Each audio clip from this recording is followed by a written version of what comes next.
Hola, buenos días, es Nico.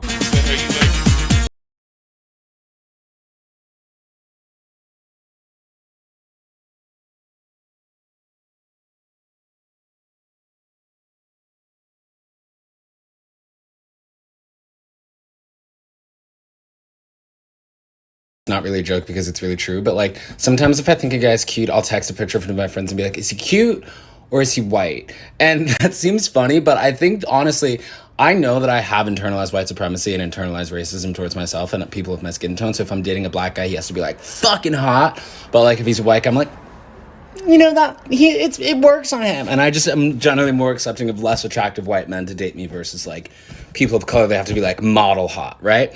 And like I know that I'm aware of it. Don't cancel me. I'm stating it because it's a problem. But I've noticed that where like you have these like unattractive, maybe less desirable white women settling down and marrying really hot black guys. And it's this idea that I think that like white people think that their average is equal to our black excellence. Like it just like balances out. And like, why have we accepted that? Why have we normalized that? Why have I accepted that? It's racism. Why have I done this to myself? Why? Shit, I'm the same species. Shit, I am a replica. I'm the same bitch, the same everything. I am of the sort. These bitches are built like me, built for me. You could not. So today, we're talking about like a little dated video. I say dated because it was posted like weeks ago and I just never got around to it, but the discussion needs to be had. It's basically putting white mediocrity to people of color excellence. Meaning that when I showed you guys the video in the beginning that I know I did, but I'm gonna explain it. As in, some people have standards, not even just like white people, because some white people, they have standards as well, where it's okay, well, if it's another white person, I'm more relaxed, but if it's like a person of color and or black person, because those two are distinct, we've seen it time and time again, people of color and black people are distinct. So I like to say both of those names at the same time. So basically it's when I'm dating a person of color and or black person, they have to excel in beauty. And sadly, that is the same situation for a lot of people of color and black people.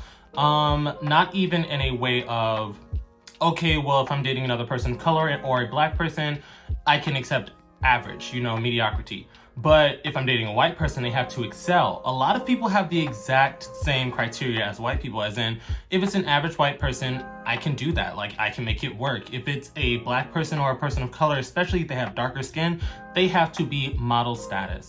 And I mean, we've seen it time and time again. So I'm not even gonna pretend like, oh my God, what is he saying? Or I've never heard this before. Because I see it all the fucking time. I see it all the time, especially on the timeline, where it's like a ripped, shredded black guy with a homely looking twink, or a white person who is not all the way put together. You guys know I'm not like one of those people that like judges appearances, so like this conversation is very difficult for me because I believe that there's beauty in every person. Everybody has those features that really pop for them, but at the same time, based on societal standards, they go after low grade, white people. It's never a situation where you'll see them with like a who's a hot white guy. I don't really look at white people like in a situation like that because I usually like decolonize myself from like Eurocentric standards of beauty. So I was like, who's an attractive white person? I'm drawing a blank.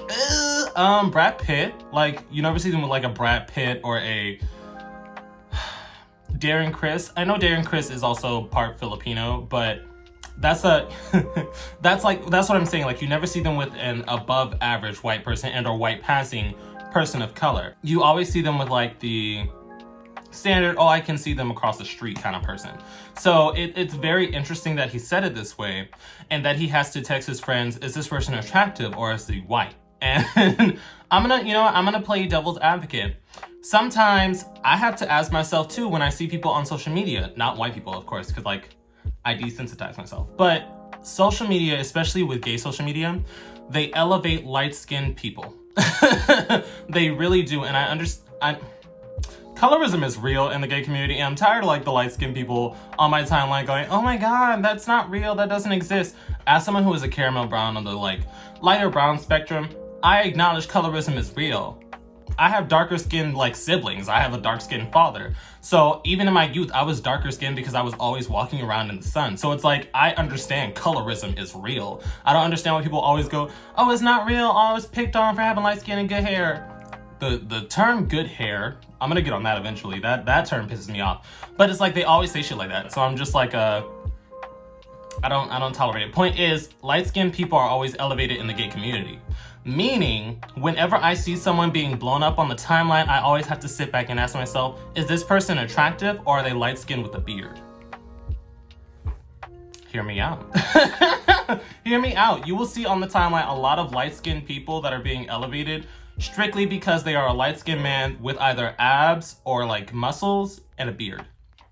And I had to pick it apart and be like, is this person actually attractive or are they just light-skinned with a beard? Because that's what we've been ingrained to like chase after, especially since the white gays are now like slowly decreasing on the pedestal. At least like I said, I personally have not looked at white men since like high school, back when I was like in a big white community, because it's just like, that's not, I don't look at the Eurocentric standard of beauty. Obviously there are still like attractive white people, but I don't chase after them. So as I'm looking at a distance, I'm like, okay, well, the Eurocentric standards of beauty, they're still up there, but we're applying it to people of color.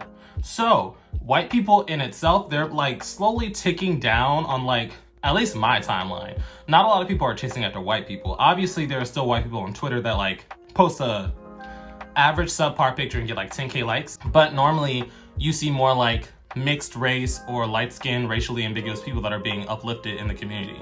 So we're seeing a slight detachment where we're applying those standards to people of color, where you have to be light-skinned, you have to have finer features. I have a big nose. I don't usually consider myself like, you know, a part of that group because I have a big nose. So point is, times are changing.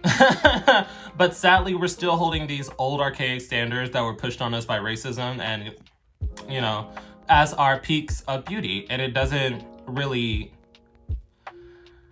it's not fair. It's really not fair. So I see his point of view where he's like, why are we doing this? And I acknowledge that I have white supremacy embedded in me, but it doesn't really sound like he's trying to change that.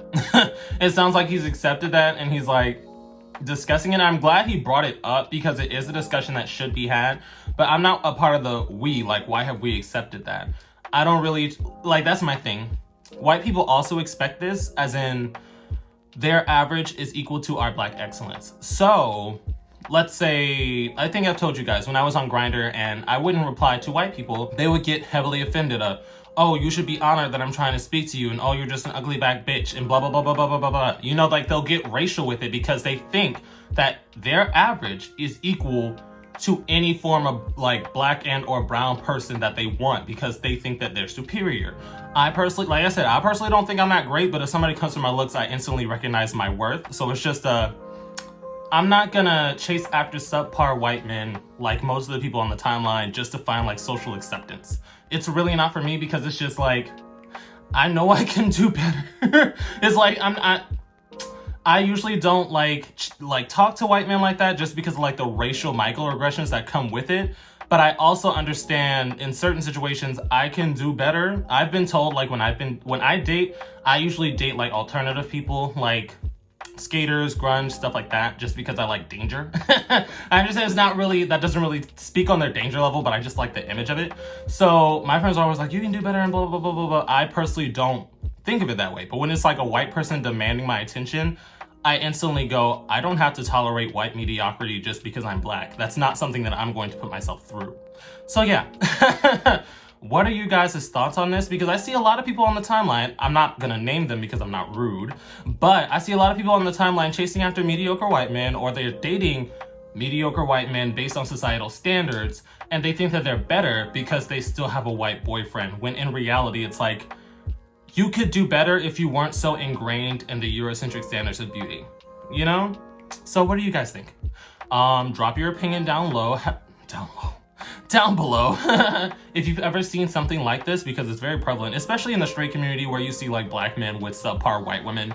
And I remember somebody in the comments was like, that's different because they're trying to get on economic status and gay men are only doing it for clout. And I'm just like, that's not necessarily true. They're just ingrained in the same system. So when you see a celebrity gay man, like that gay football player, you see him with a mediocre white man. If you see a celebrity gay black person, Todrick Hall, for example, you see him with mediocre white men. He himself is kind of mediocre, in my opinion, but I'm also like, I don't give him the layer of kindness because he's a coon, so I'm just like, I don't hold my punches with him. He's like an average guy, you know, he is very talented musically, but physically he's not that outstanding, so I understand him getting a mediocre white man. But his wealth would allow him to get a higher class person of color and or black man. It's just that he gets with mediocre white men.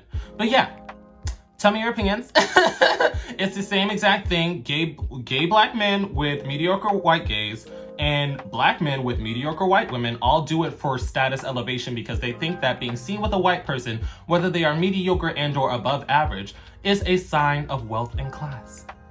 So yeah, give me your opinion. I'm gonna keep ranting if I just keep, you know, because my thoughts are rapid. Yeah, see you later.